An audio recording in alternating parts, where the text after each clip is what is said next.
On a parlé de ce qu'on appelle dans le jargon les aspects système, donc notamment la fameuse question de l'équilibrage permanent entre la production et la consommation.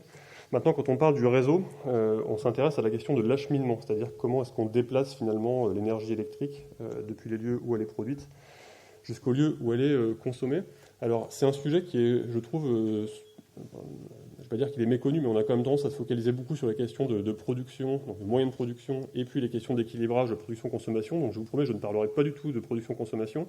Je vais vous parler du réseau, de l'acheminement, et c'est un sujet qui est aussi important que les autres. À l'appui de cette affirmation, je présente ma dernière facture d'électricité. Le sujet a été évoqué déjà par Denis tout à l'heure. En gros, l'acheminement pèse à peu près un tiers de la facture, donc à peu près autant que la production dans le coût pour l'utilisateur. Voilà, c'est un peu anecdotique, mais c'est simplement pour vous faire sentir que le réseau, c'est important aussi, ou en tout cas en termes financiers, c'est important. Alors, je vais faire une toute petite introduction pour vous préciser de quoi on parle quand on parle du réseau. Donc le réseau, en gros, c'est assez simple, c'est un ensemble de lignes électriques et de transformateurs. Les lignes, on voit bien à quoi ça sert, c'est pour déplacer l'énergie. Les transformateurs, c'est un peu moins évident, c'est lié à ce que j'ai expliqué tout à l'heure, c'est le fait que pour transporter l'énergie loin, il faut le faire à tension élevée. Et par contre, quand on arrive près des consommateurs, on préfère que la tension soit basse pour des raisons évidentes, notamment la sécurité. Et donc, ça impose d'avoir un système de passage, de passage d'un niveau de tension à l'autre, et ça s'appelle un transformateur. Donc, ceci étant dit, il y a deux réseaux, en fait, réellement. Il y a le réseau de transport, qui est le réseau exploité en France par RTE, et en gros, vous pouvez imaginer, donc, représenter ça comme les pylônes qu'on connaît tous, hein, qu'on voit dans les campagnes. C'est une infrastructure qu'on peut comparer, si on veut faire une analogie avec le réseau routier, en gros à des autoroutes. Vous voyez que là, le réseau du plus haut niveau de tension qu'on a en France, qui est le 400 000 volts, en densité de maillage, ça ressemble un peu au réseau autoroutier. Et donc, il y a d'autres niveaux qui sont exploités par RTE. Là, j'ai montré que le niveau 400 000 volts, mais en gros, voilà, c'est les autoroutes. Et puis le niveau en dessous, donc, en gros, à quoi sert le réseau RTE? Essentiellement, il y a des nœuds, des points du réseau où on injecte la puissance, donc c'est des centrales qui sont raccordées là, qui vont injecter de la puissance sur le réseau de transport.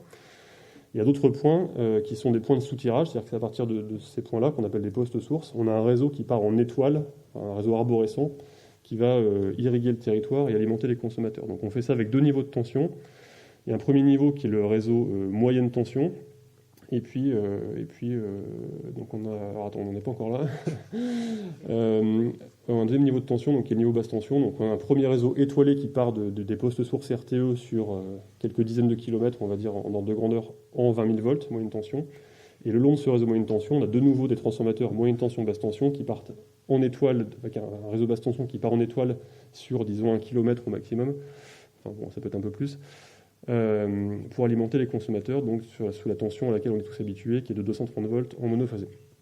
Le réseau de distribution, il est exploité essentiellement en France par Enedis, anciennement ERDF, sur 95% du territoire, et puis sur les 5% restants, on a ce qu'on appelle les entreprises locales de distribution, qui jouent le même rôle qu'Enedis, voilà, sur une zone réduite.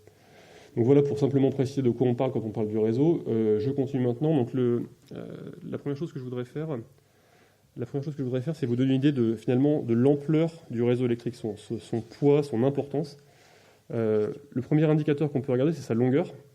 Alors le réseau français, transport et distribution compris, ça représente à peu près 1,3 million de kilomètres de ligne. Alors c'est un gros chiffre qui n'est pas forcément très parlant. À titre de comparaison, est-ce que vous avez une idée de la distance entre la Terre et la Lune? Vous l'avez vu, dommage. Bon, la réponse est... Donc tu peux avancer du coup.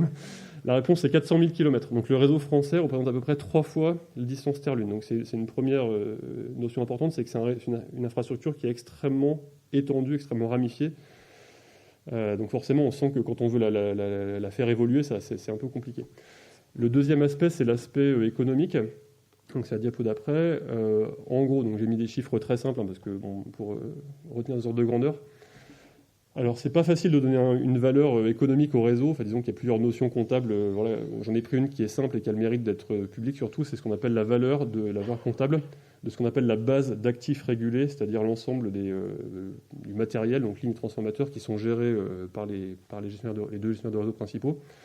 Ça fait à peu près 66 milliards d'euros. Et l'avantage, c'est que comme on est dans un pays qui a 67 millions d'habitants, ça fait un calcul qui est facile. En gros, le réseau, ça vaut à peu près 1 000 euros par Français.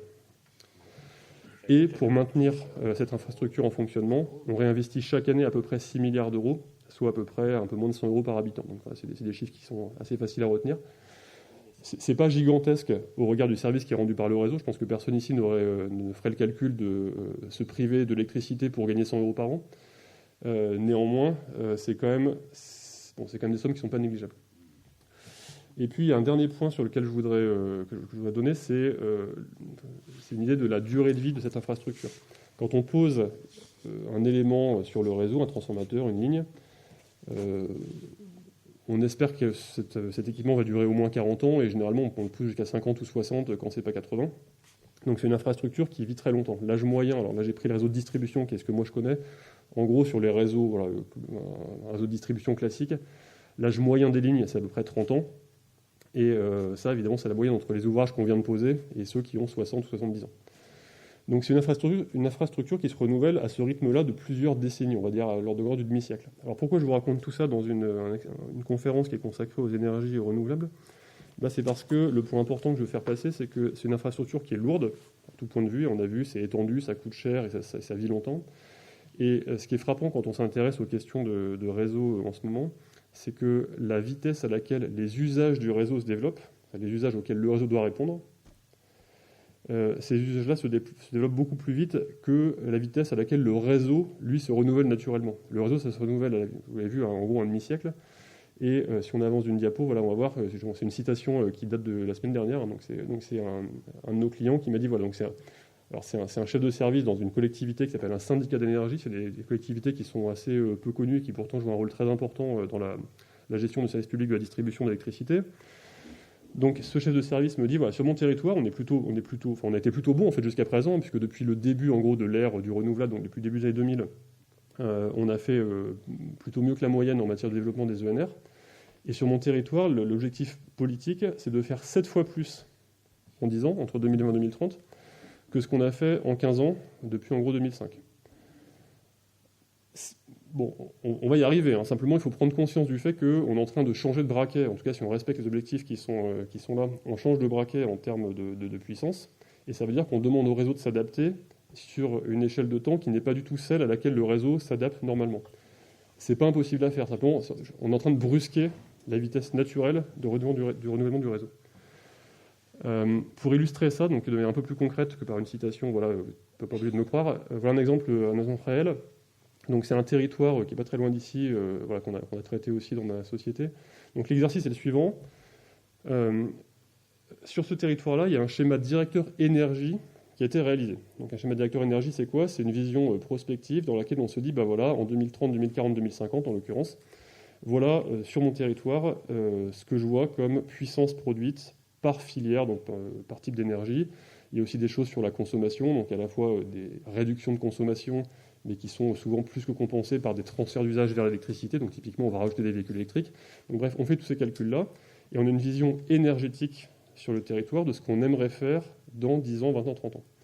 L'exercice qui est là, ça consiste à prendre le scénario le plus contraignant, c'est-à-dire on a à la fois l'horizon de temps le plus lointain, donc 2050, et dans le scénario le plus optimiste parmi les différents scénarios qui ont été considérés par la collectivité, en matière de développement des énergies renouvelables. Et donc on plaque cette puissance prévue en 2050 sur le réseau actuel.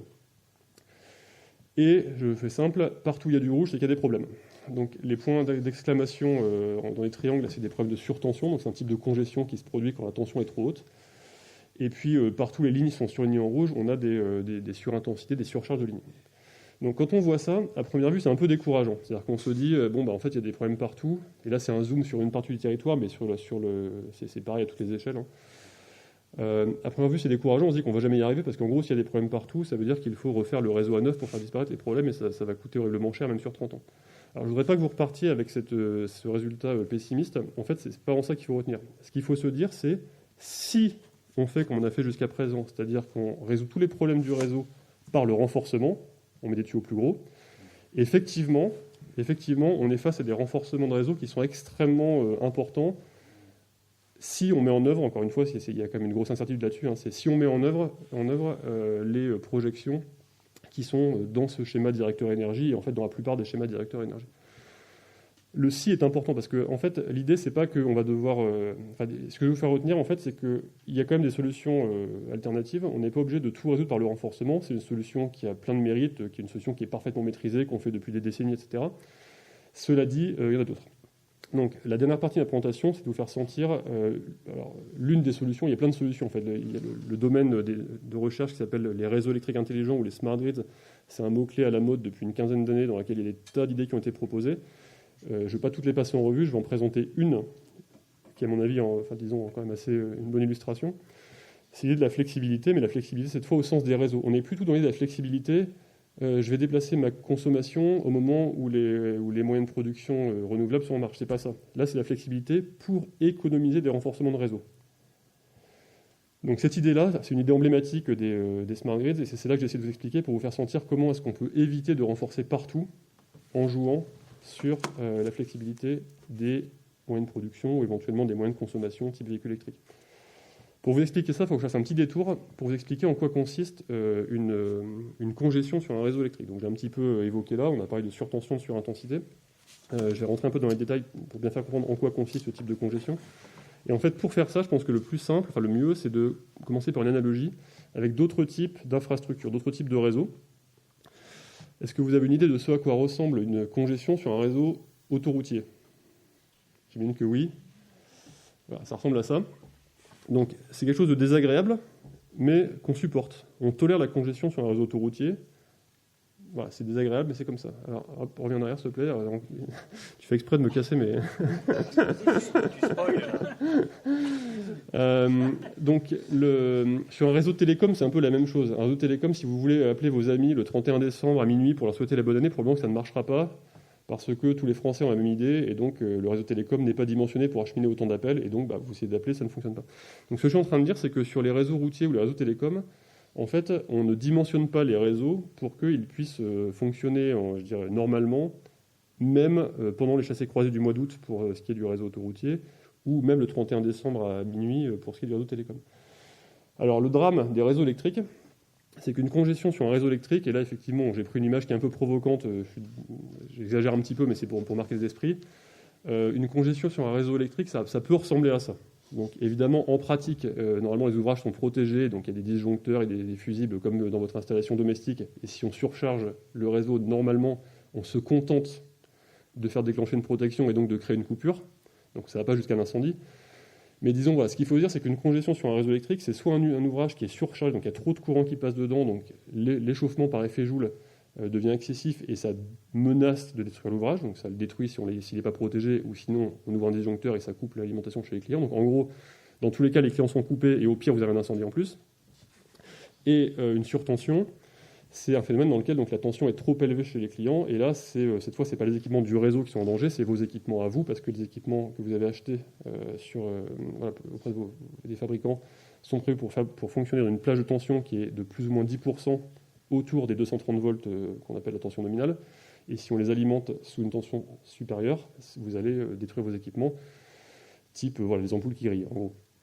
Donc, tout ça pour dire quoi? C'est que la congestion sur les réseaux électriques, c'est inacceptable. Alors, qu'est-ce qui se passerait si la congestion était inacceptable sur les réseaux autoroutiers? Il se passerait ça. Donc, on ferait des autoroutes à 30 voies de large pour être sûr que même pendant les chassés-croisés du mois d'août, il n'y ait pas de congestion, pas de bouchon. Bon, on ne fait pas ça. Pour des raisons évidentes, personne n'a envie de construire une autoroute A7 à 30 voies de large uniquement pour que ce soit utile 4 week-ends par an. Malheureusement, sur les réseaux électriques, comme la congestion est absolument interdite, au vu de ses conséquences, on fait ça. Les réseaux électriques... Oh, pardon, on n'avance pas. Désolé, ce n'était pas un signe. Les réseaux électriques, aujourd'hui, sont dimensionnés comme ça. Pourquoi? Parce que la congestion est inacceptable et donc on fait des réseaux électriques à 30 voies de large.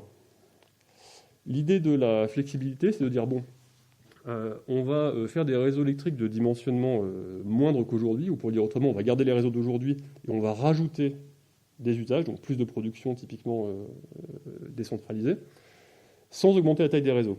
Oui, mais on a dit que la congestion était interdite. Ça veut dire qu'il faut empêcher la congestion avant qu'elle se produise. Il faut l'empêcher à la source.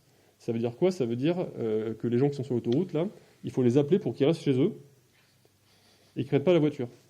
Donc l'équivalent de ça sur le réseau électrique, là tu peux avancer s'il te plaît, c'est de dire, voilà, on détecte sur le réseau le fait qu'on a une congestion quelque part. Donc ce transformateur-là est en train de surchauffer. Pas de problème, on va signaler au producteur qui est à 500 mètres plus loin qu'il faut qu'il arrête de produire pour éviter de surcharger le transformateur. Ça, au niveau que j'ai illustré là, c'est-à-dire le niveau d'un réseau local basse tension, aujourd'hui c'est de la science-fiction. Pourquoi ? Parce qu'on n'a pas les capteurs pour détecter le fait qu'une congestion est en train de se produire. On n'a pas les automates qui peuvent prendre la décision, qui vont calculer que ce qu'il faut faire, c'est telle action. On n'a pas les moyens télécoms. Et enfin, les panneaux solaires, les onduleurs de panneaux solaires ne sont pas aujourd'hui prévus pour recevoir ce type de consigne. Bref, rien n'existe, d'ailleurs, ni du point de vue contractuel non plus, il n'y a pas que des problèmes techniques. Donc aujourd'hui, ça ne se fait pas. Cela dit, c'est dans cette direction-là qu'on se dirige. Et ça se fera probablement un jour au niveau basse tension, comme illustré là.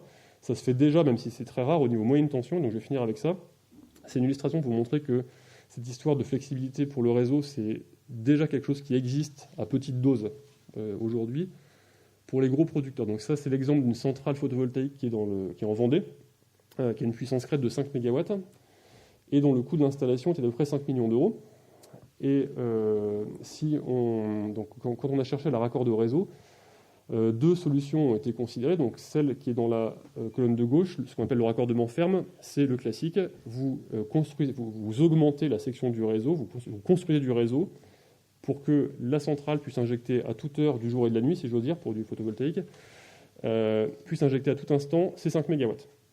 Ça, le bureau d'études du gestionnaire de réseau étudie la question et vous répond, voilà, ça va nous coûter une création de réseau de 3 km à peu près, et ça coûtera 500 000 euros. 500 000 euros, c'est 10% du coût du parc. Donc, c'est des coûts qui ne sont pas du tout négligeables pour le porteur de projet, et quand les coûts de réseau sont trop importants, ça tue la rentabilité du projet de production, et le projet, dans ces cas-là, souvent est abandonné. Pas forcément à 10%, mais dès qu'on dépasse les 15, 20, 25% du coût du projet, c'est fini, le projet est abandonné. La solution flexible, l'idée, c'est quoi ? En fait, il se trouve qu'à l'endroit où la centrale est installée, là, il y a du réseau qui passe juste à côté.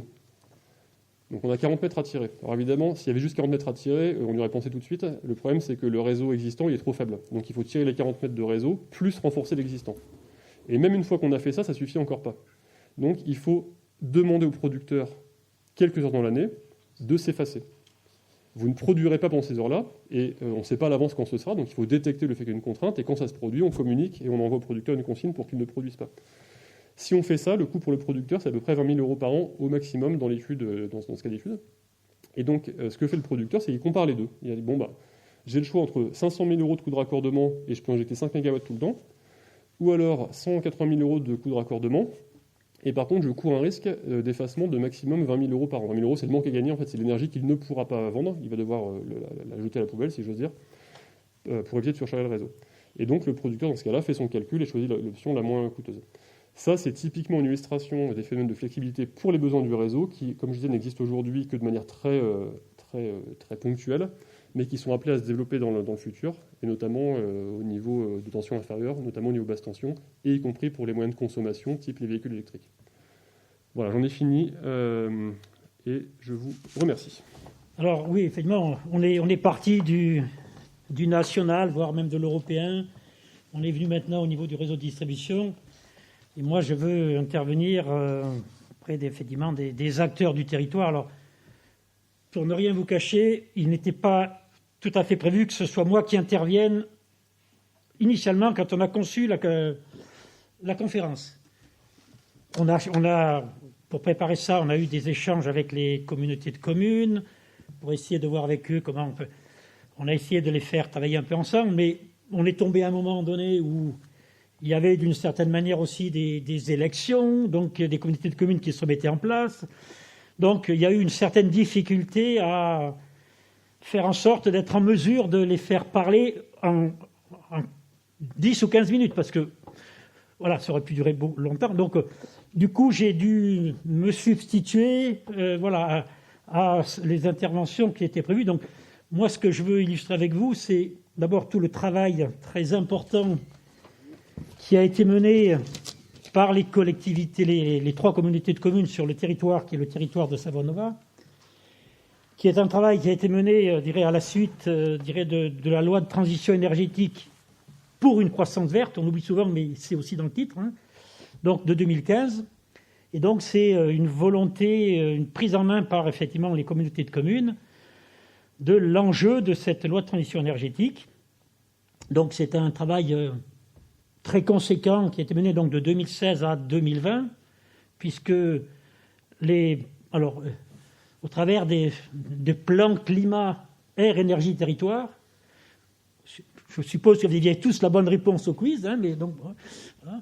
Donc effectivement, c'est un travail qui a été mené par les collectivités, avec également, des consultants, alors bien sûr avec des bureaux d'études spécialisés, puis avec une consultation des citoyens qui s'intéressent effectivement au territoire. Et moi, personnellement, j'ai participé à 2-3 réunions organisées par Grand Lac sur le sujet il y a 1 ou 2 ans. Donc voilà, il faut saluer le travail qui a été fait. Bon, j'ai rappelé sur les 3. Et donc là, c'est un travail qui concerne pas que notre sujet exactement de ce soir, puisque c'est vraiment un sujet qui concerne effectivement le climat, l'air et l'énergie, et donc bien au-delà de la production d'électricité. Donc, on voit la richesse du travail parce que, par le nombre d'actions. Mais ce qui est intéressant, c'est de voir un peu les thématiques qui ont été retenues. C'est comme ça qu'ils ont structuré leurs éléments.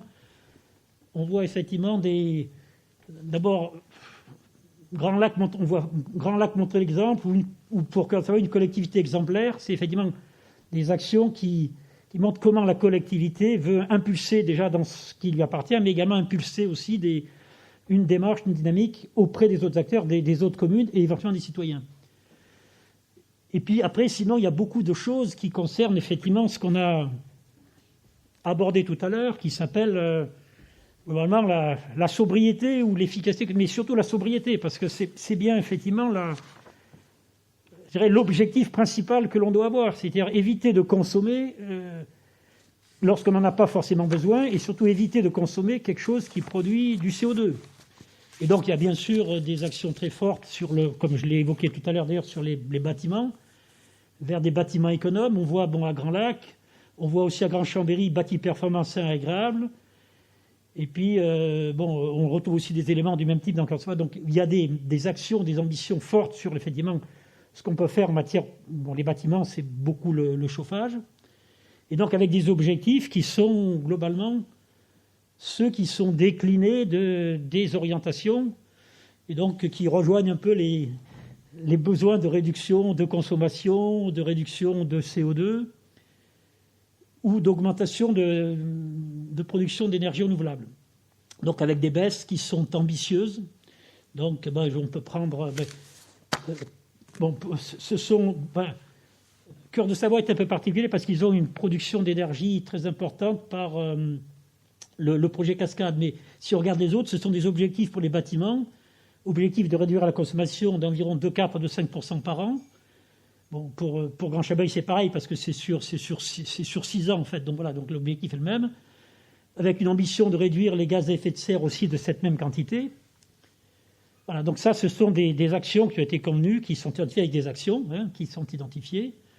Bon, il y a aussi un volet important qui est faire évoluer nos déplacements avec l'objectif de réduire, bien sûr, là aussi la consommation d'énergie dans les déplacements par des modifications, de comportement, de mode de déplacement, et puis aussi par passer sur des mobilités qui soient moins CO2 et plus, propres, qui peut être du gaz naturel véhicule qui est un peu mieux que le fioul, ou ça peut être du véhicule, de la bioénergie ou des véhicules électriques. Donc là, il y a aussi un certain nombre de choses. Il y a un aspect soutenir les ressources locales ou un territoire qui valorise ses ressources. Donc ce sont des actions, effectivement, qu'est-ce qu'on peut faire au niveau du territoire pour avoir de l'économie circulaire. Un volet systématiquement qu'on retrouve sur les 3 communautés de communes qui est développer de nouvelles énergies. Avec là des ambitions intéressantes, mais je rappellerai d'abord qu'il y a eu toute une phase de diagnostic qui a été faite donc en 2016 ou 2017 pour identifier toutes les capacités. Et donc, identifier les capacités de produire de l'énergie renouvelable partout où on peut, donc sur toutes les toitures, sur beaucoup de biomasse aussi sur le territoire, un peu d'éolien quand on arrive à peut-être trouver un endroit où on peut mettre une éolienne. Sur Grand Lac, des éléments avec le lac. Donc un gros travail qui a été fait avec des objectifs, je dirais, qui sont ambitieux et qui vont pas être faciles à atteindre, mais les choses sont définies. Voilà, donc les actions sont identifiées et ça couvre vraiment tout le panel. Alors, après vous avoir présenté ce travail important qui a été mené, voilà un petit rappel sur ce qu'est un PSET. Alors, ce sont les communautés de communes qui sont en charge, qui sont coordinateurs de la transition énergétique sur son territoire et qui sont chargés d'apporter de la connaissance, quitte à s'appuyer sur des bureaux d'études spécialisés, de la communication auprès des citoyens et puis de l'accompagnement à tous les acteurs qui sont les autres communes, qui sont les industriels. Voilà. Et donc, je veux insister sur le fait que ce PCET, donc il est décliné maintenant. Il y en a un premier, mais il y en aura d'autres après 2025. Le premier qui a été élaboré, c'est 2020-2025. Et donc, phase de diagnostic, voilà, élaboration avec les départements. Et il nous définit la trajectoire qui est souhaitée via les scénarios. Il nous inscrit sur cette trajectoire par les actions qui sont retenues. Il définit également les instances de pilotage pour qu'on s'assure que les actions, le plan se déroulent conformément à ce qui était prévu, notamment en termes de timing. Et puis, j'évoque aussi des labels qui étaient d'ailleurs antérieurs à ces plans. Un label Citergie, le label des territoires engagés dans la transition énergétique, et qui est une démarche, une méthode pour aider effectivement les communautés de communes à organiser le pilotage de leurs actions. Et puis, on va dire qu'il s'inscrit dans une démarche de long terme. On a évoqué des fois des horizons à 2050, qui sont les objectifs qui sont fixes. Et parfois, donc, ces PCAET donc, ont aussi un horizon j'appelle ça un horizon TEPOS, donc les territoires à énergie positive, qui sont effectivement une ambition des territoires.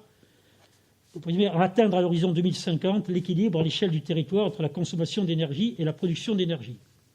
Et on voit parfois évoquer des territoires qui, en 2050, pourront faire 100% d'ENR. En fonction de ce qu'on a évoqué tout à l'heure, on peut peut-être se dire qu'il y aura peut-être quelques difficultés. Mais je vais y revenir un peu, mais ce qui est important, ce que je considère important, c'est qu'il est indispensable que les citoyens que nous sommes tous, on s'implique encore plus que ce que ça a été le cas de l'élaboration, pour la réalisation de ce PCET, d'abord pour qu'effectivement, on arrive à la sobriété énergétique, puis ensuite pour s'assurer du déroulement de ce plan, et puis pour préparer l'élaboration des plans suivants, qui auront lieu donc...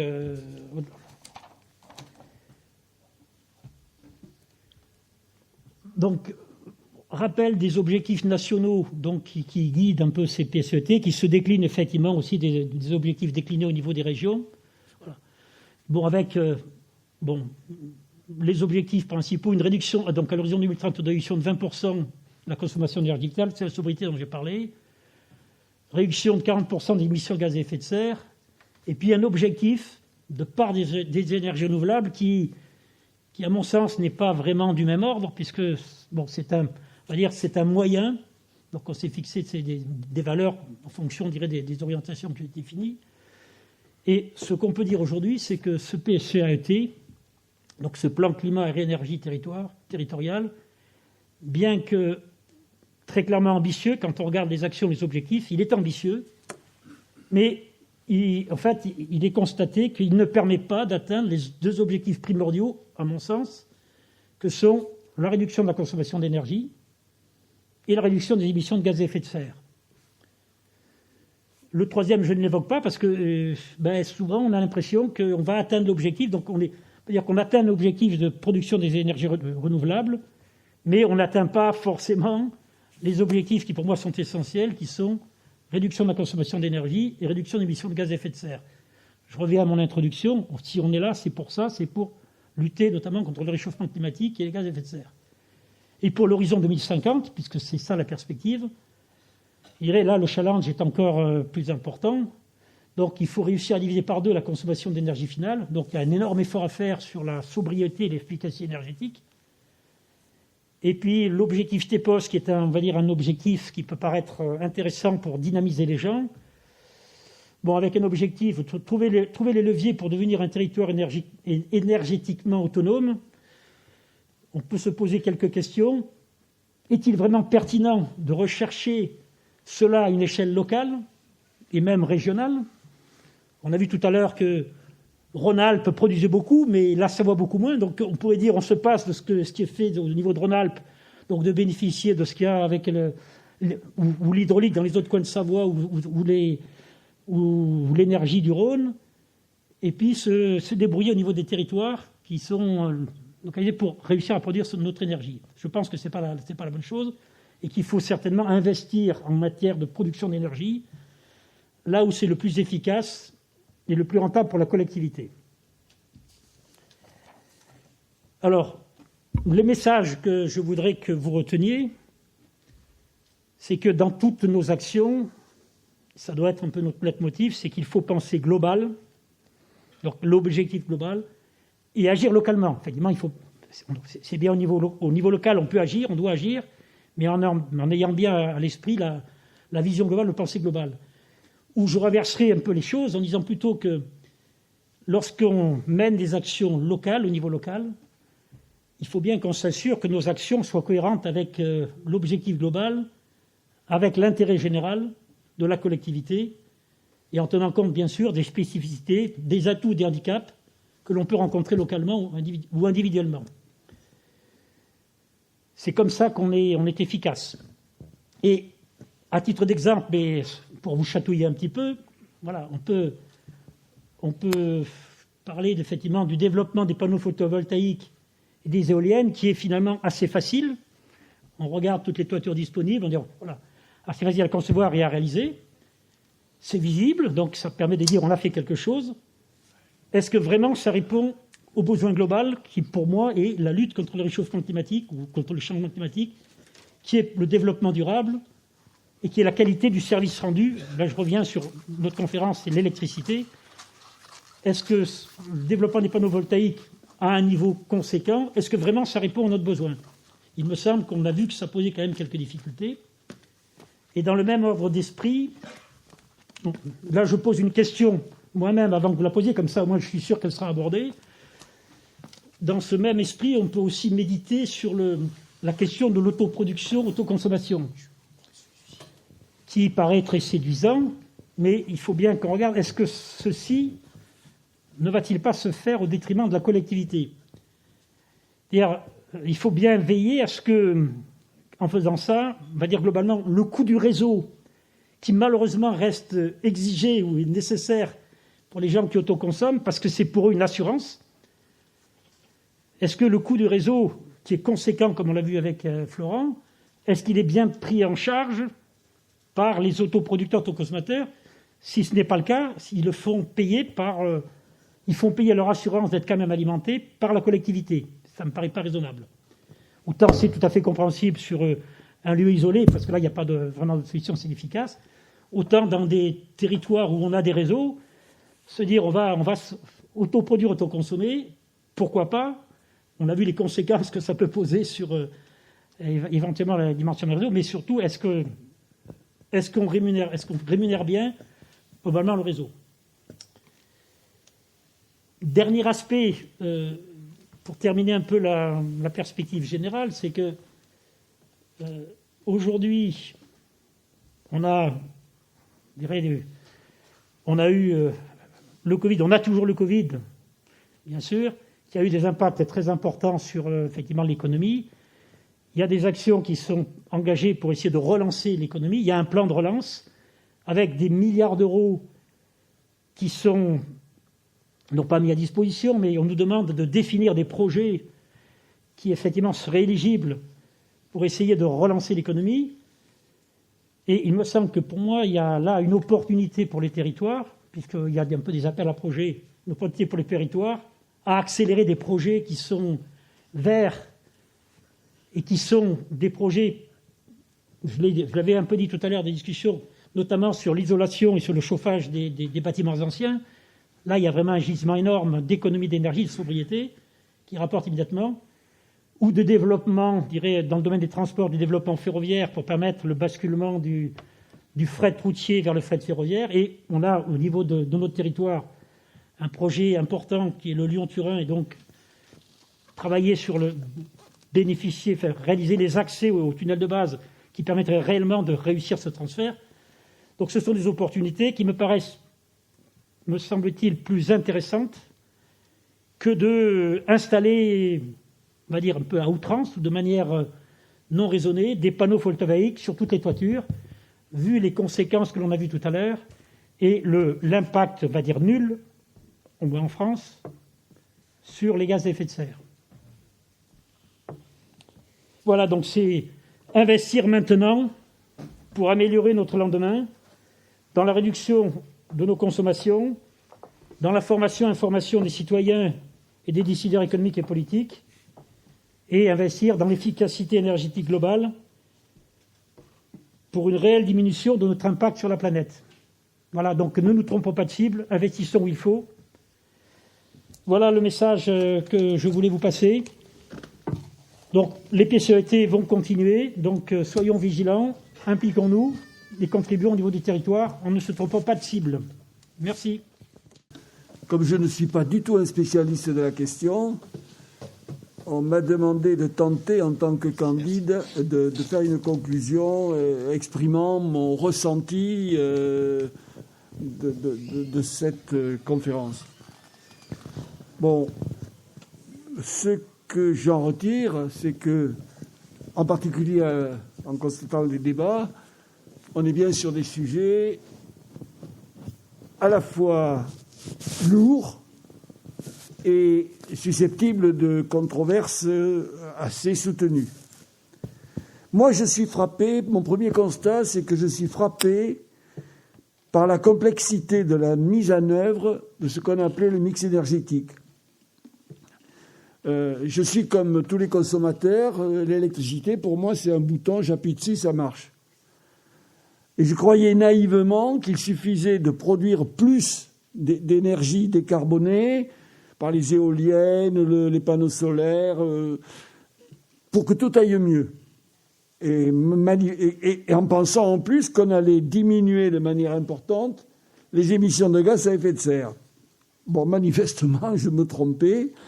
Et je m'aperçois que, au-delà des controverses possibles, intégrer ces énergies nouvelles dans le mix énergétique, c'est pas simple du tout. Ça, c'est la première chose que j'ai constatée. J'ai découvert aussi à quel point la question de l'acheminement de l'énergie produite, et de l'énergie consommée, la mise en place des réseaux et leur interconnexion était quand même quelque chose d'essentiel et quelque chose de difficile à gérer. J'avoue aussi que je n'avais pas pris toute la mesure de la question des coûts. Je n'y suis pas arrivé à l'issue de la conférence d'ailleurs, mais je me suis aperçu que cette question de coûts était certainement un élément essentiel des choix à faire. Aussi bien d'ailleurs pour la production électrique, que pour le stockage, que pour l'implantation des réseaux. Et à travers ça, j'ai perçu que des choix très difficiles se posent nécessairement aux élus, notamment au niveau des territoires. Comment arriver à prendre des décisions pertinentes devant une telle complexité ? Et il m'est apparu donc clairement, je crois que ça a été dit quand même de plusieurs manières, que les différentes régions de notre pays, et plus largement au niveau de l'Europe, elles sont de fait solidaires, chacune ayant ses spécificités, et que l'isolement est absurde, et que c'est la complémentarité complémentarité intelligente, qui doit être recherchée. Il me semble aussi que si la décarbonation de la production d'électricité n'est peut-être pas facile à réaliser concrètement, il n'en reste pas moins, on l'a entendu, que d'une part, les nouvelles sources d'énergie non fossiles actuelles et à venir, et d'autre part, les progrès en cours de réalisation en matière de stockage et d'acheminement, permettent d'espérer une diminution progressive des émissions de gaz à effet de serre dans la production d'électricité. Je n'ai pas dit dans la consommation énergétique globale, je distingue bien les deux, la production d'électricité. Et même si les solutions techniques qui vont arriver nécessairement sont de plus en plus complexes et coûteuses, elles existent, elles se multiplieront dans l'avenir, elles demandent simplement de la prudence dans les choix. Mais du coup, je voudrais tenter, je vais me mouiller un petit peu, je voudrais tenter de dire qu'il me semble, je retire de cette conférence, que notre société doit traiter en même temps deux problèmes bien différents. Il y en a un qui me paraît être essentiellement d'ordre scientifique et technique, et le second d'ordre politique. Décarboner la production d'électricité, tout le monde s'accorde à dire que c'est une nécessité incontournable. On l'a vu, des solutions multiples existent. Peut-être pas faciles à mettre en œuvre, peut-être que les progrès sont lents et coûteux, mais les solutions existent, et ça, c'est une bonne nouvelle. Nous savons aussi qu'elles ont tout un rôle à jouer dans la transition énergétique et que cette transition est très liée au contexte local. Nous avons entendu qu'il était donc vain de les opposer et bien préférable de jouer avec leur complémentarité pour être efficace dans un territoire et un contexte donné.